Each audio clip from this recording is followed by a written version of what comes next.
Welcome to our Curious Amalgam, the weekly podcast brought to you by the Antitrust Law Section of the American Bar Association. Our Curious Amalgam explores the fascinating and increasingly overlapping world of competition, consumer protection, data protection, and privacy law. Each week, we bring you leading global experts on the most compelling issues of the day. Enjoy the show. Hello and welcome to our Curious Amalgam, the podcast from the American Bar Association Antitrust Law Section, where we cover topics in antitrust, consumer protection, and privacy law. My name is John Roberti. I'll be your host, and today's topic is, what's the state of things? 3 things I would keep, 3 things I would change. What we want to do today is we have a series where we bring in thought leaders from the bar and antitrust, consumer protection, and privacy, and we talk to them about the state of the bar, and we do it by asking them 2 questions. What are 3 things that you would keep? What do you like? And what are 3 things that you would change? What are 3 things you don't like? And that's what we're going to do today. My co-host is Sergei Zaslavsky. Hi, John. Hi, Sergei. Sergei, who's our guest today? Well, today we're very lucky to have Josh Wright with us, a man who really needs no introduction in the antitrust world, but I'm going to give one anyway. Josh Wright is an economist, an antitrust scholar. He served as an FTC Commissioner between 2013 and 2015. Josh is the executive director of the Global Antitrust Institute and a professor of law and economics at George Mason University. And if all of that is not enough for you, Josh is also senior of counsel at the Wilson Sonsini firm.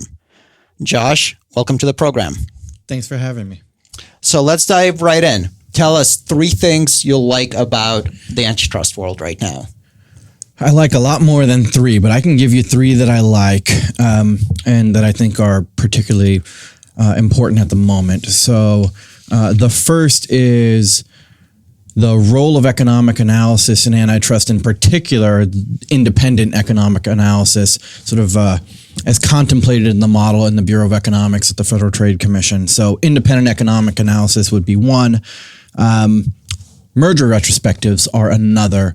So increasingly the role of producing empirical knowledge to drive antitrust policy, and maybe not a better example than the merger retrospective program at the FTC and also to some extent the DOJ. And the third one, and maybe reveals a little bit about my worldview in history and antitrust, but dissents, in particular agency dissents. I think in my 3 years at the agency, at least I've been told, I set an agency record for the number of dissents, no matter the tenure of the commissioner. So I'm a big fan of agency dissents, whether I'm the author or not, and even agency majority opinions too. So those are 3 things I would definitely keep and might even expand if I got the chance to. Excellent. Well, let's go through those one by one in a little more detail. The first one you said is independent economic analysis at the FTC with the Bureau of Economics. Could you first just set the table for listeners a little bit? What is the structure at the FTC and what role does Bureau of Economics play in it? Sure. So for those less familiar with the Federal Trade Commission structure, you've sort of got the agency commissioners, 5 when the agency is playing with a full deck, 5 commissioners that are appointed by the president and confirmed by the Senate, no more than 3 from one party. And beneath that, you've got sort of a management structure. You've got a Bureau of Competition, a Bureau of Consumer Protection, and a Bureau of Economics.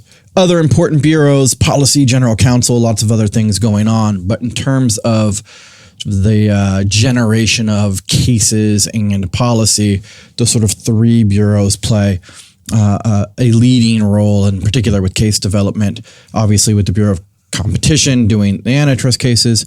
So the Bureau of Economics has a really interesting role in that it really does 2 different things. One, it plays a part in the enforcement investigation of cases. So you'll have a Bureau of Economics staff economist staffed onto a case just like you would have lawyers on your sort of run-of-the-mill merger investigation.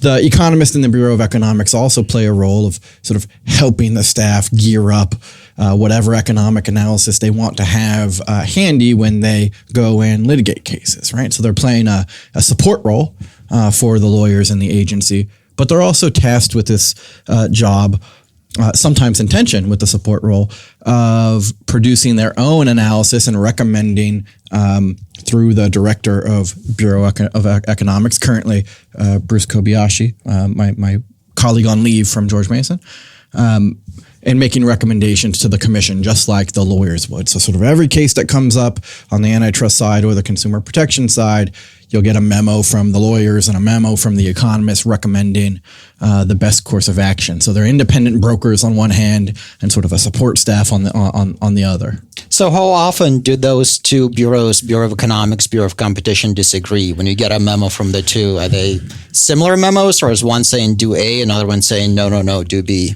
They are often in agreement, even if for different reasons, right? The memos look different. The lawyers do the law and the economists do the economics, although every once in a while you get economists who have been in the agents who think they've picked up enough law to be an expert, and vice versa with the lawyers playing the role of amateur economists. I deal with experts a lot. They think they know the law better than I do. Yeah. Sometimes they're right. And sometimes the lawyers think they know the economics better. So you get a little bit of that in all directions. But there's a lot of agreement. And I would say the overwhelming majority of cases, even if the route to agreement is different, you have quite a bit of agreement. But and I don't have the numbers handy, but I'm willing to guess you've got a substantial minority of cases. Let's say somewhere around 10%, might be even a little bit higher than that, where you've got important substantive disagreements between the lawyers and the economist. It might be about the value of a case as a whole. One says the world will be better off if you bring it. The other says we will make the world worse off if you bring it, sort of as a more stark type of disagreement. But you even have smaller disagreements, disagreement over remedy, disagreements over particular claims. And in those cases, the Bureau of Economics, through its a director and its staff economist, sort of puts up a recommendation that is in tension with the lawyer staff. It is worth noting, just sort of one of the reasons I said I really like this model is the FTC structure is special. I mean, even across, if you compare, the FTC and the DOJ and our antitrust world, this is not how the independent recommendation process is not how the DOJ is required to run. It is not how it is structured to run. The economists there get to make recommendations and have input on the process, but it's a little bit different of a structure. And even FTC compared to other independent agencies, the Federal Communications Commission, Chairman Pai just started an Office of Economic Analytics with much fanfare and dissent from commissioners inside the agency. I don't imagine in our antitrust world it would be too popular for any commissioner to say I'm against analytics and I vote no on the creation of an office to do more analysis. But I think that goes to show kind of how unique that structure is, even across other independents, SEC, FCC, whatever. Josh, it's been a long time since I've been at the FTC, but a long time ago, the legend was that the Bureau of Economics was the Bureau of No. And I think there's maybe even a history. I think it's evolved, but I think the history may have been in the 70s or 80s, there was a lot of cases that were being brought without a lot of economic thought. And I think the Bureau of Economics was brought in to be a counterbalance. And I mean, you were there more recently than I think you're in touch. Is it your sense that they've reached more equilibrium, that it's not just a check on the lawyers anymore? Yeah, I think it's, I think the role has evolved, and I think your telling of the history is right. I mean, so I first thing I ever did in my antitrust career, I was 18 years old. I was an intern in the Bureau of Economics and have spent time in the Bureau of Economics and talked to a lot of the people who were around when it first got its independence. It was always not structured this way in the FTC. And the sort of folklore of BE, the Bureau of Economics, the folklore was, case killers, right? Some of that, I think, is historical counterbalance, right? 60s and 70s, you got a bunch of cases that don't make any economic sense, and you could have picked an economist out of the hat from anywhere in the country of any ideological stripe, and they would say, hey, those are bad cases, stop it. And so you tended to get that role from the Bureau of Economics. There's something else that was going on, which was, economic thought was in a different place when the agency was hiring in 1980 than it is now. So I think agency economists who were doing industrial organization economics who were hired in the 80s came out of a world that was totally Chicago dominated in I.O. That's just not the case. You've got now you've got in modern economics departments all around the world, you don't have anyone learning sort of rejected structural economics on the one hand, but you also don't have anybody learning the stuff that was in economics departments in the 60s or 70s either. It tends to be now, and when I was at the FTC, I sort of made it my business whenever I could to help in recruiting of young economists who were joining the staff. You get guys that are labor economists who are, the labor economists tend to have a really fancy empirical toolkit that works really nicely in antitrust, right? So you go out and hire the best guys you can, hire the smartest people you can, throw them in the bureau and see what happens. Some of them are really interested in antitrust when they start. Some of them are not. But it tends to be both in terms of toolkit and also ideological balance. It's just a different world in economic education. That's right. And I think the balance is good. So we could have a whole podcast probably on this, but just in the interest of time, Sergei, what was the second one? Second one is merger retrospectives. Josh, tell us what you think is the most important lesson for you from merger retrospectives that have taken place so far. Yeah, so I think the conventional wisdom about merger retrospectives is, look, we have this big debate about where we want to be on merger policy. And the best things you can do is look at the old cases and figure it out. Probably the best success story is the hospital merger program, right? I mean, that's the one we were getting the cases wrong. There were anti-competitive mergers. We were probably litigating them wrong. We were probably thinking about them wrong as economists too, in terms of geographic market definition in particular. And it was merger retrospectives that helped sort of unearth a better way of thinking about them and a better way to litigate them, right? Which sort of set off to a big winning streak in those cases. I think that's got to be, in terms of research within an agency of any type, retrospectives included, that's got to be sort of the best success story we have. And one of the challenges, I think, is that when you are litigating a merger, everything is prospective, and you're really speculating is maybe too strong, but you're making a good guess about where things are going to go. The retrospective lets you look at the actuals.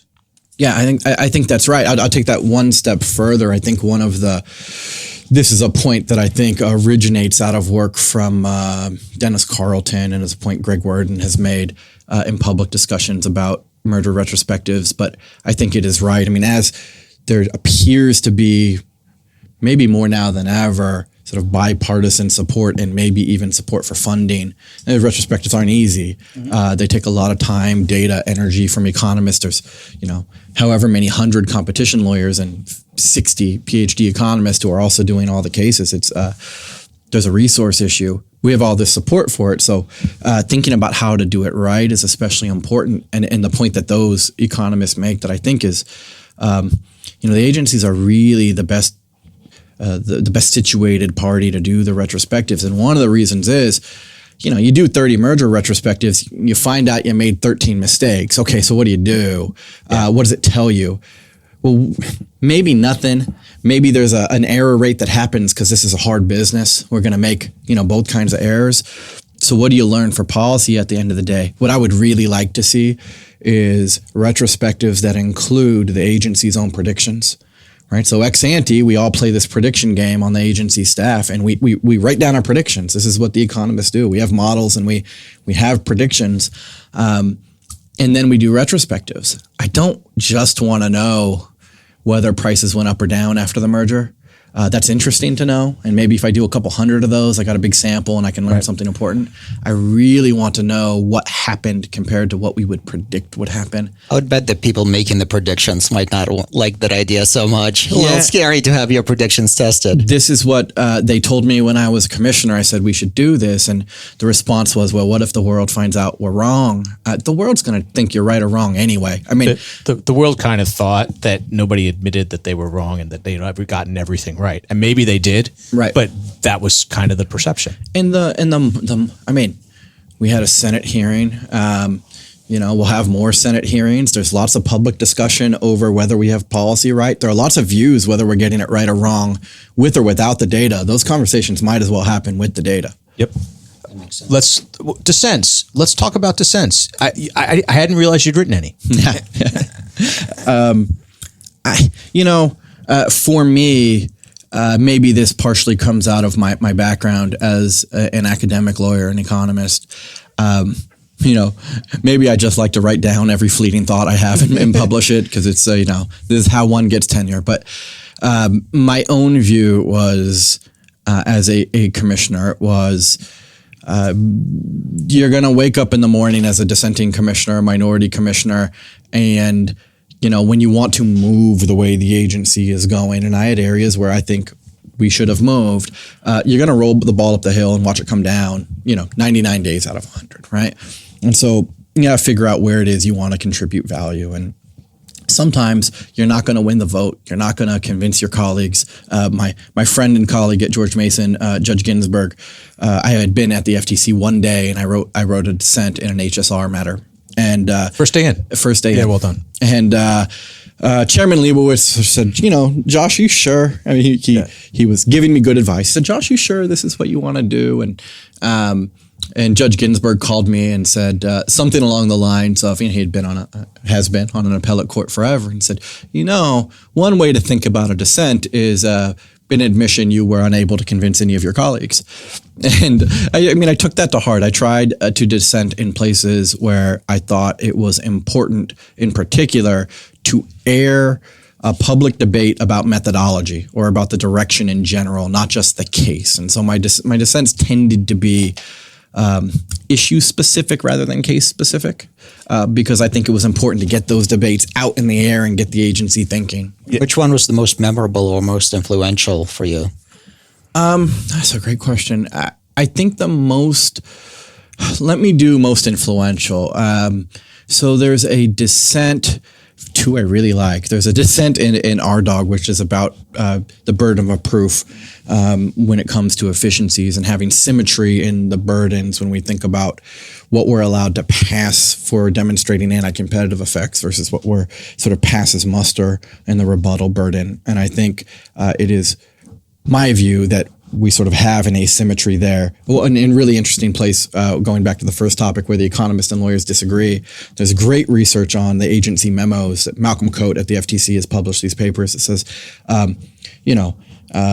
economists and lawyers are from different places when they think about merger efficiencies and even when they apply the guidelines. But sort of holding that one aside, the dollar stores merger. So the dollar stores merger, unilateral effects case, big sort of retail merger, Family Dollar, Dollar General, I think it was. And I voted for the case. And it was one of these cases where, you have 400 markets and the parties compete head to head in some, and it's a problem in some and not the others. And we're kind of thinking about what an appropriate divestiture might look like and identifying markets that would, where the commission would have reason to believe that the transaction would result in a violation of the Clayton Act. And we didn't have a lot to go on in terms of analysis, and everybody was in a rush, the parties, the staff, we were sort of trying to get it done. And they came and they said, a really easy thing to do is we have diversion ratios and we can calculate guppies. And, look, we've got this fancy analysis and the guidelines where we can kind of get quick metrics for measuring upward pricing pressure, how close competition is. And so that's sort of all we had. And so they calculated these things up, and the horizontal merger guidelines have this passage in them that says, look, we can measure the closeness of competition through measuring, guppies, a gross upward pricing pressure index. But where it is small enough, hey, no problem. And so the antitrust practitioner world said, well, in the old guidelines, you had a safe harbor somewhere. How small is small enough that you'll tell us it's okay? Carl Shapiro, when he was chief economist at the DOJ, in the 2010 guidelines, which he had sort of labored greatly to help author, came out, said, well, it's not in the guidelines, but if the guppies are below 5, everything's okay. Hell, the defense lawyers know that quote. Yeah, and Carl came out and it became de facto practical law in antitrust. And we had this case in the FTC. There were 10, 20 markets where the guppies were 0%, 1%, and so I had a conversation with my colleagues saying, "Are we sure we want to do this?" Or do we have I didn't know the answer. Do we have a safe harbor under 5%? Do we think the DOJ does? Carl had left. Do we still have it? And sort of nobody knew. So my view was I couldn't vote yes in those markets because I did not. Statute requires me as a commissioner to have reason to believe there's a violation. I didn't have one. So I was going to vote no in those markets. That's not enough to write a dissent that does anything valuable. What happened in the dissent is I said, we should have a safe harbor here. If not, hey, let's talk about what the safe harbor should be. And the majority responded, and the majority didn't give me the answer I wanted, but that doesn't matter. I mean, what the majority said is we don't have one, we're not thinking about having one, and we don't want one. I don't think that the world of antitrust practitioners knew that was true. I don't think the world of antitrust practitioners knew we would bring cases where the guppy was 1%. And we had a majority statement that was thoughtful and well done that said, here's our reasons, and Josh wants a safe harbor for guppies somewhere. We don't want one. And so if the DOJ is doing something different, now we're in conflict. I think that the practicing world, the business community learned something out of the exchange. It takes two to tango, and they tangoed in that particular instance. Even if you get an answer you don't like, it's better to have the guidance, so at least you have some certainty. So it sounds like at least helped bring that about. Yeah, the value is not just winning the cases. It's sort of starting important conversations and discussions, and I think that was achieved in that instance. So something I would like to see more of is closing statements as well. Same reasons. Well, just in the interest of time, we've heard about things you'd like. Now let's talk about 3 things you'd change, 3 things you'd drop. I would drop, for starters, probably the first thing on my list is the structural presumption embodied in the old Supreme Court case, Philadelphia National Bank, the PNB presumption, we call it sometimes, that says if the post-merger share is greater than 30%, the transaction is presumptively unlawful. So that would be number 1 on my list with sort of high priority. Number 2, I think a growing area of frustration in the antitrust world is clearance between the agencies. I think there is more conflict, and this ebbs and flows over time, but there's more conflict now, not just over who gets mergers, but whether in non-merger areas we have substantive policy differences between the agencies. And I think there are a variety of ways to think about reducing or minimizing those frictions. So clearance battles would be 2. And I think the third, and the third is certainly one I think is not too popular inside the Federal Trade Commission in particular, or other independent agencies, is I would add OIRA review of independent agencies. I know this is something we drop, but I would say I would drop agency analysis without OIRA review. How's that? I think that there's a strong case to be made that the cost of doing so would be less than the benefits. Let's take each of them. Sergei, what do you think about the PN? What's on your mind about the PNB structural analysis? Well, so what I really want to know about the PNB structural presumption is, do you think that 30% is just the wrong presumption to make, or do you think that the government should not enjoy the benefit of presumption at all, that there should not be HHI presumptions either? So I think the role of HHI presumptions that a merger will generate anti-competitive effects that arise out of market share data, I think the intellectual foundation for those died in the 80s.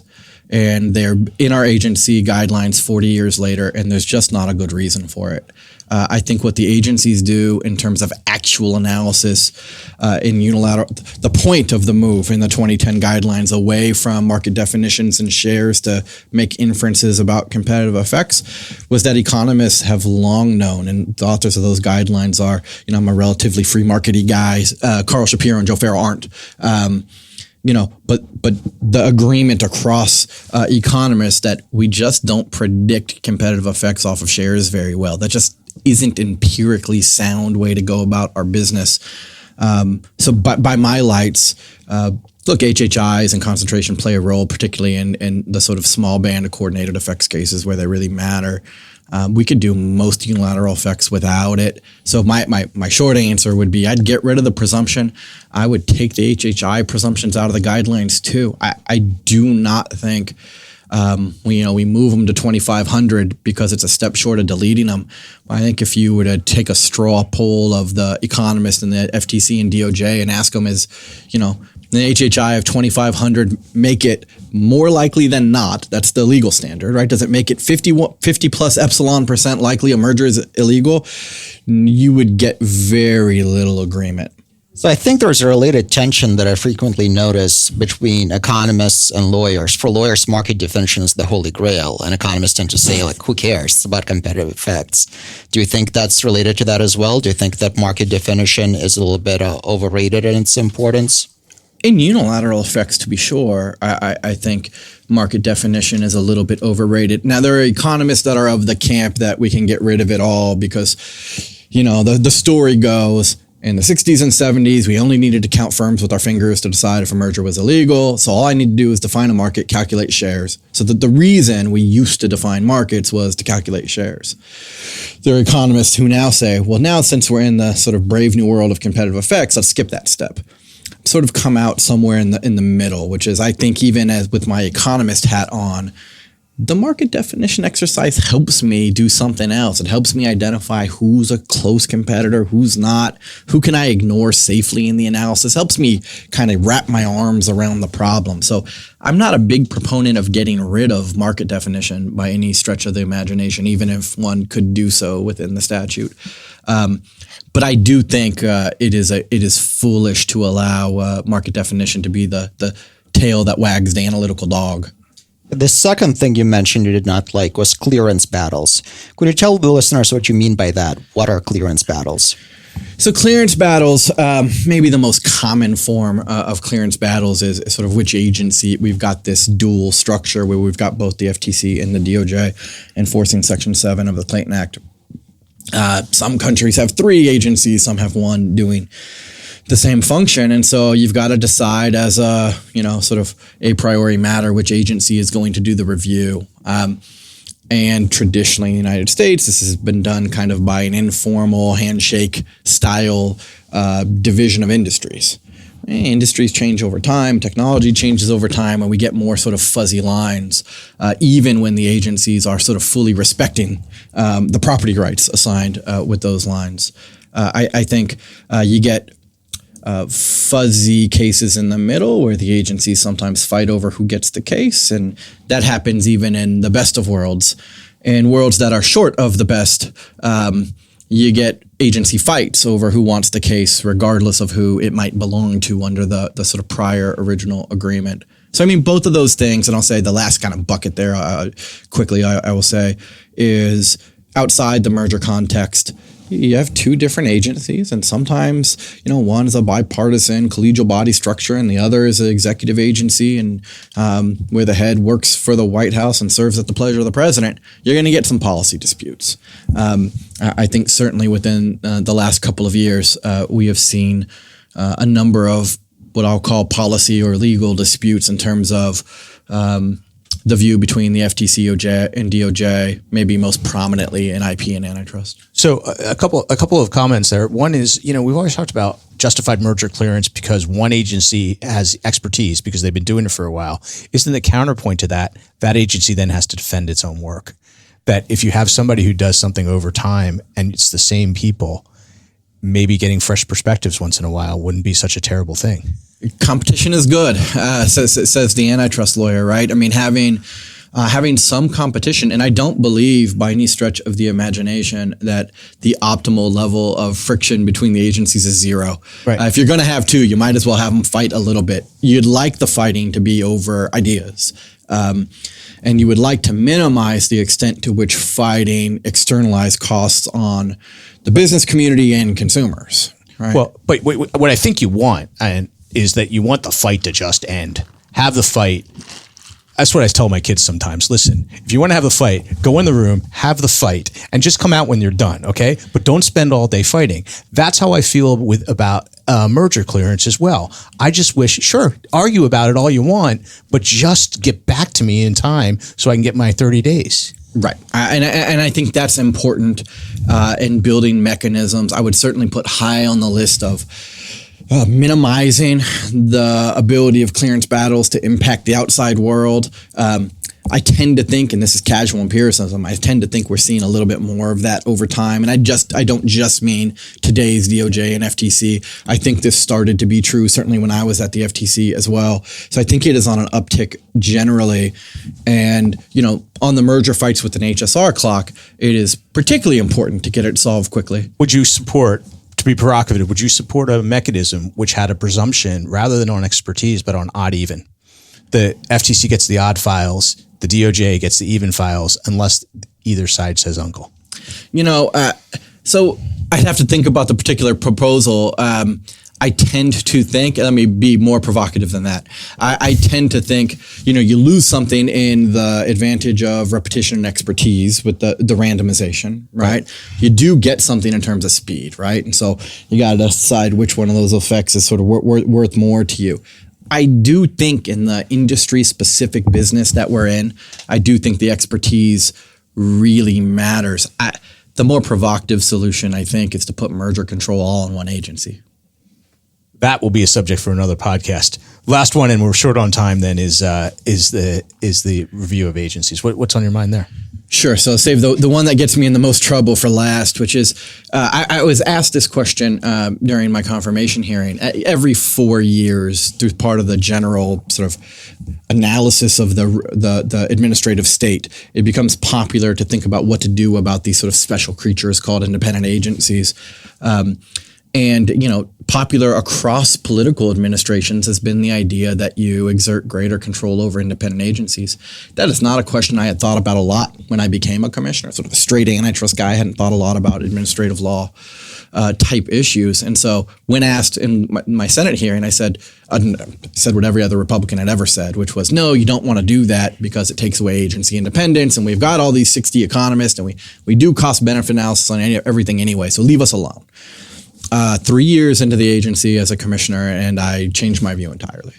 And so I have a great amount of respect for the agency economists and a great amount of respect for the commissioners. The agency has a very difficult job. It is underfunded for the scope of its jurisdiction. And so on top of the cases, it's doing rulemaking on the consumer protection side. It's doing policy reports that are often treated as rulemaking on the consumer protection side. And you just simply don't have all of the analytic capability to generate cost-benefit analysis for everything we do. And so I saw a lot of things going out the door. I dissented on most of them. I saw a lot of things going out the door, not cases per se, but policy reports. And a lot of this is on the consumer protection side, but not all of it. Policy reports, proposals, recommended best practices that just didn't have sufficient analytical basis to be, I think, the type of quality of work that the agency should be doing. And my view was it just wasn't true that what we were doing was cost-benefit analysis for everything that went out the door. And so things that would go out the door in an independent agency that wouldn't survive in an executive agency. I think that's a problem, not just for the asymmetry, but I think it's a problem in terms of quality control. And so the proposal you have then would be there'd be more executive control, which would presumably, control the quality to a greater degree than a more bipartisan agency. Yeah, so here's what I would propose, right? So currently there's Executive Order 12866, which says you do cost-benefit analysis and OIRA review for executive agencies. There's a big background debate over whether and to what extent that might apply to independent agencies anyway. I think the simplest way to do this, and maybe the most aggressive, and I would be open to ideas that were less aggressive than this, but just to sort of flesh out the idea, would be to pull independent agencies under a same or similar executive order, at least with respect to certain types of outputs. You want to do rulemaking, it runs through OIRA review. You want to do a 6B report. We already work with OIRA on 6Bs. What's a 6B report, just for the listeners? Yeah, so 6B is FTC, Section 6B is what gives us our authority to subpoena data and put out policy reports using that data. And we do so effectively and do really good work. I'm not suggesting, all of these things would fail under OIRA review. Sort of quite the contrary. I think it is a necessary discipline.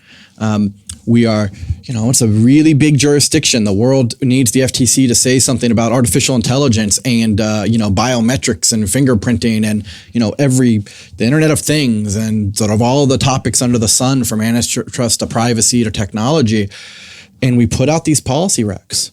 And then when people don't live up to the policy recs, we start suing them, saying that they were negligent in their data security or their privacy protection. And federal courts on the consumer protection side in particular have started to push back and say, you can't just put a report out and say everyone's on notice that this is the bar for reasonableness. And so courts are starting to push back too. I think the analytical basis for the rules and the reports, if we're expecting the agency to be able to get out and enforce in the world without those problems, and I think they want that and I want that, bolstering the analytical basis for what we do is important. And I think, unfortunately, because it does come at some cost, right, that I'm not naive about the idea that having White House OIRA oversight over an independent agency means you lose some independence. For sure, you do. And that's a real cost and one I don't take lightly. But I think what you get in return, the OIRA is a professional staff. This is run by people like Cass Sunstein and Howard Shalansky and my former colleague Naomi Rao, who's not on the DC circuit. This is a place that's got a staff full of real thinkers and our analytical people. And you do lose something on agency independence. I think what you get back in terms of collaboration with OIRA and improving the quality and making sure that rules and regs that make people worse off don't get out the door. Unfortunately, I think it's been my experience that, some sort of review process like that would would improve matters. So I think we're unfortunately out of time. Sergei, do you have one last question? Sure, just a quick one on your proposal here. So it sounds like you're saying that the decision which cases to bring would still remain independent. It's just kind of the prioritization of resources that would be under review. Is that right? And if so, is it feasible to keep the actual prosecutorial discretion or which cases to bring independent under your proposal? Sure. Not only is it feasible, I think it's necessary and currently protected by the Constitution, right? So I don't think. Once the commissioner is confirmed, Humphrey's executor is still the law. He's not getting fired for prosecutorial decisions. But what OIRA would do is it'd have the ability to prevent rules and regs and significant agency actions outside of decisions to prosecute cases. Those would be subject to some form of White House review, and there's a dispute process kind of built in to OIRA. Executive agencies fight with OIRA too, and there's a mechanism to work some of that out. And before you give me too much credit and call it my proposal, this has been a proposal that's been around at least through the Clinton administration. Well, you're our guest. We're happy to give you credit, Josh. So Josh, just give our listeners a little chance to maybe know you a little bit better. What is something about you that's unusual or different that somebody who didn't know you professionally would find interesting? Okay. I'm sorry. Somebody only knew you professionally. Somebody only knew me professionally. So I am a big fan of wrestling, not the WWE type, although I like that too. I wrestled through high school and college, amateur wrestling. I coach a youth wrestling team. My son wrestles and does jiu-jitsu, and so do I, and I compete occasionally. So I spend a lot of my time on a wrestling mat. What's your favorite hold? My favorite hold? Oh, probably a cross-face cradle.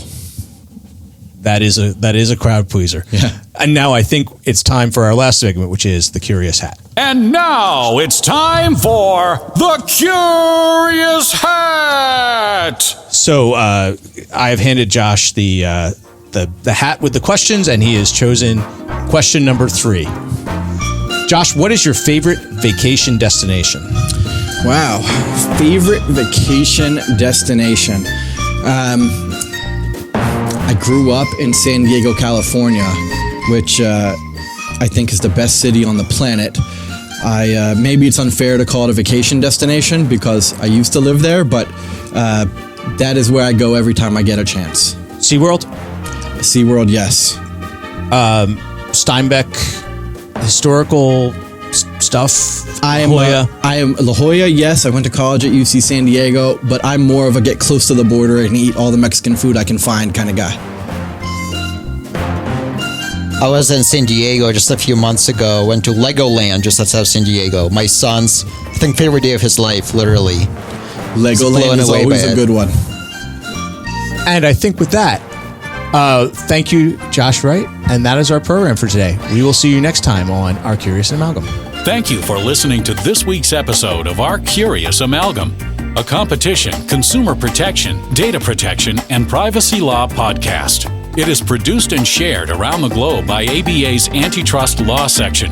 The opinions expressed by the participants in this podcast are their own and do not necessarily represent their employer or other organizations. If you like what you heard or would like to become a member of the American Bar Association, please check out what the Antitrust section has to offer at ambar.org/antitrust. You can learn more about our podcast at ourcuriousamalgam.org. If you have comments, suggestions, or podcast ideas, please reach out to us at podcast@ourcuriousamalgam.com. Until next time, thank you for listening.